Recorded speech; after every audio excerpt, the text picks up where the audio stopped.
enfim, a agroindústria precisa produzir para tá aí proporcionando então a locomotiva e movendo então essa indústria, a agroindústria, para estar gerando o seu produto final. Então, nós como agentes temos que ter consciência disso. Tá? E os impactos ambientais, então, causados nas operações, né? De forma breve aí da parte agrícola, e aí trouxe para vocês os impactos mitigáveis. Que são os impactos mitigáveis, tá? E aí trouxe a definição do ladinho para vocês. O que é mitigável? Diminuir a intensidade, aliviar, tá? Que esses impactos, então, podem ser aliviados, podem ser diminuídos, tá? Por exemplo, a supressão de árvores nativas para o plantio da cana-de-açúcar, compactação do solo, contaminação do solo, né, vinhaça, defensivos, tá? Assoreamento, de corpos hídricos, tá?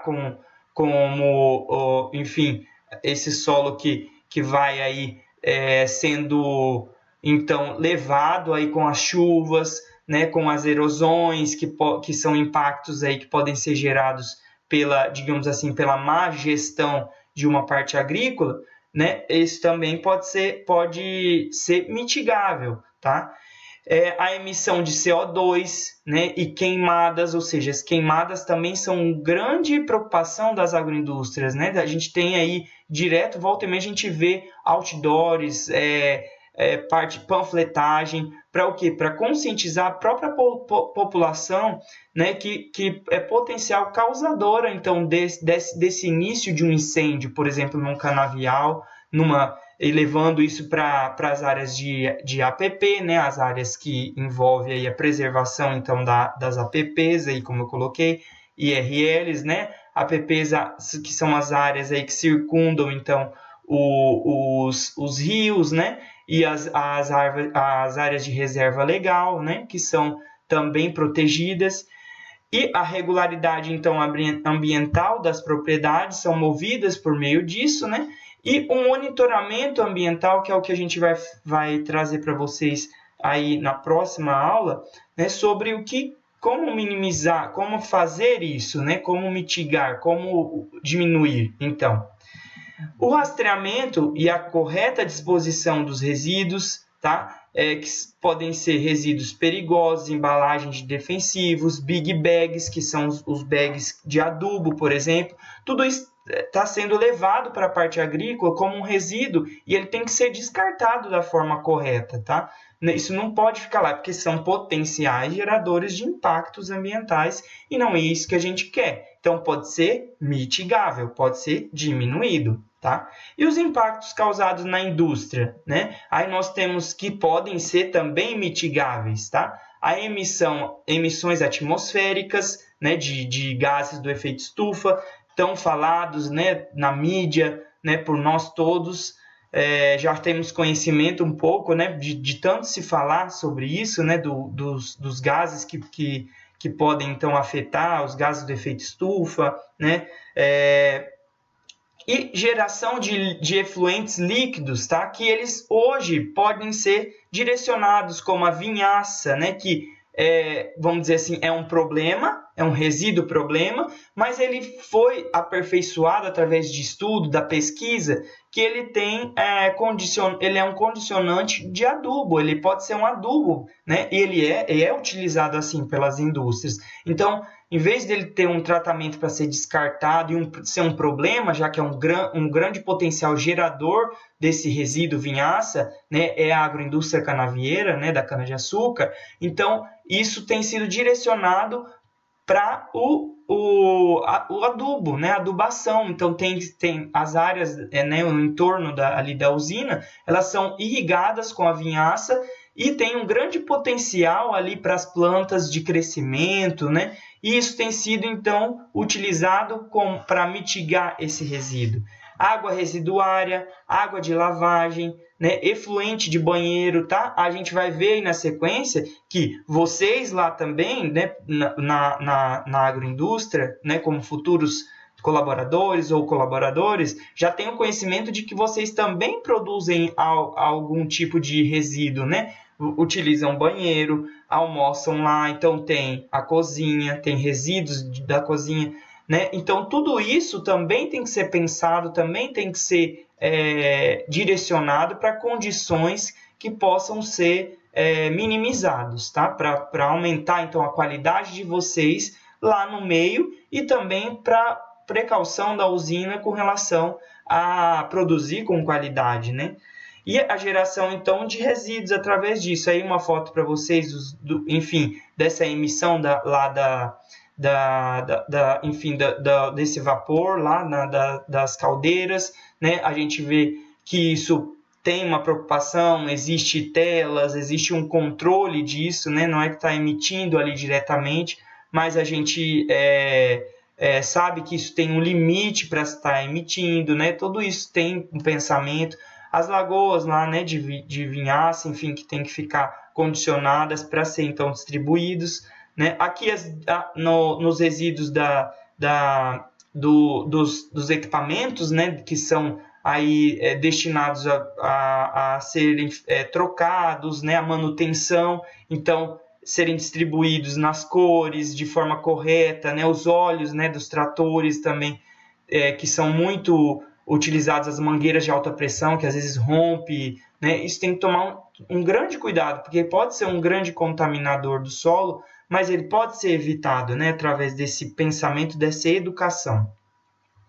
E como eu disse para vocês, o meio ambiente, para que isso ocorra, né, então a gente falou lá do conceito, depois a gente veio com o que ocorre, né, ali no meio onde a gente está, e como que isso pode ser evitado, né, ou seja, o que fez com que isso fosse mudado, essa educação fosse introduzida. Então, desde a Constituição Brasileira de 88, né, que diz o quê? No artigo 225, que todos têm o direito ao meio ambiente ecologicamente equilibrado, bem de uso comum do povo e essencial à sadia qualidade de vida, né, impondo-se o poder público e a coletividade o dever, né, de defendê-lo e preservá-lo para as presentes e futuras gerações.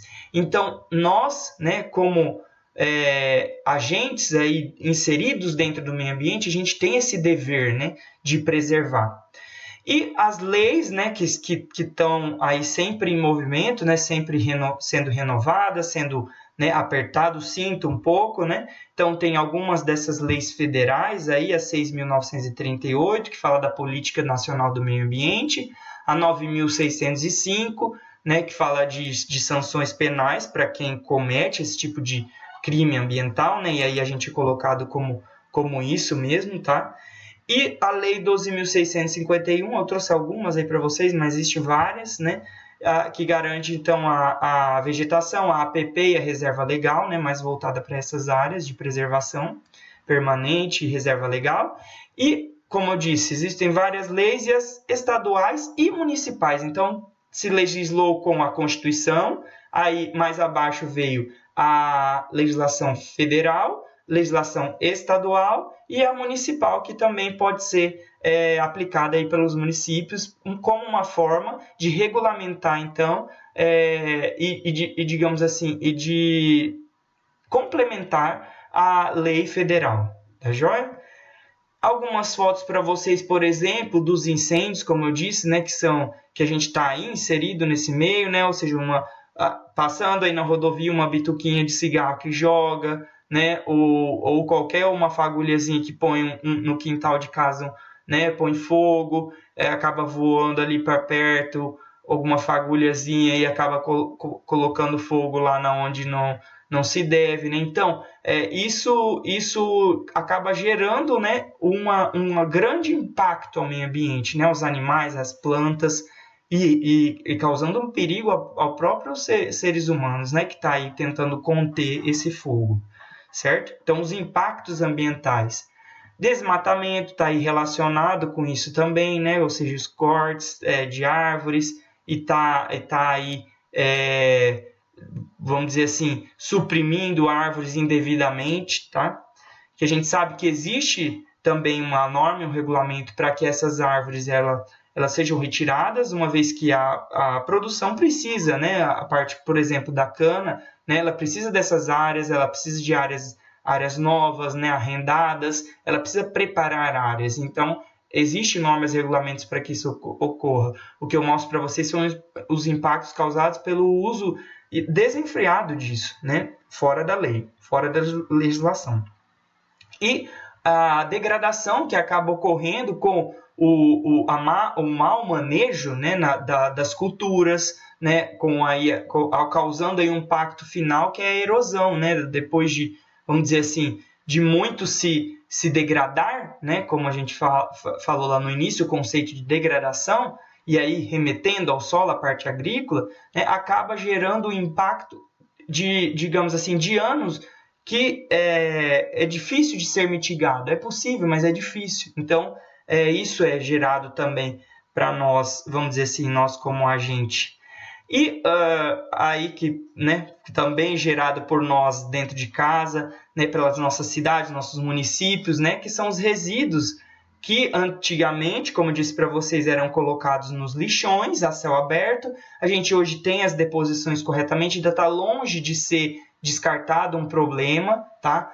Mas com os aterros se melhorou muito, mas nada como que a conscientização da gente com relação a isso, para a gente promover, então, essa saúde, enfim, e trazer com as nossas próprias mãos uma educação para que isso não ocorra e não gere tantos resíduos para tal.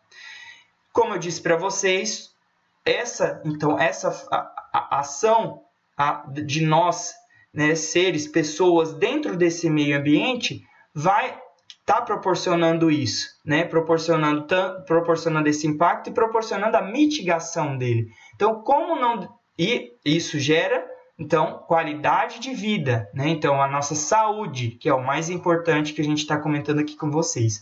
Como não deixamos esses impactos acontecerem, então? Na nossa próxima aula, a gente vai ver sobre os monitoramentos ambientais, que eu fiz uma chamada ali dentro da parte agrícola, né? Através dos monitoramentos ambientais, a gente vai dar sequência como deixamos, então, como não deixamos esses impactos acontecer, ou como minimizá-los, ok? Aí a gente vem na próxima aula com os monitoramentos ambientais.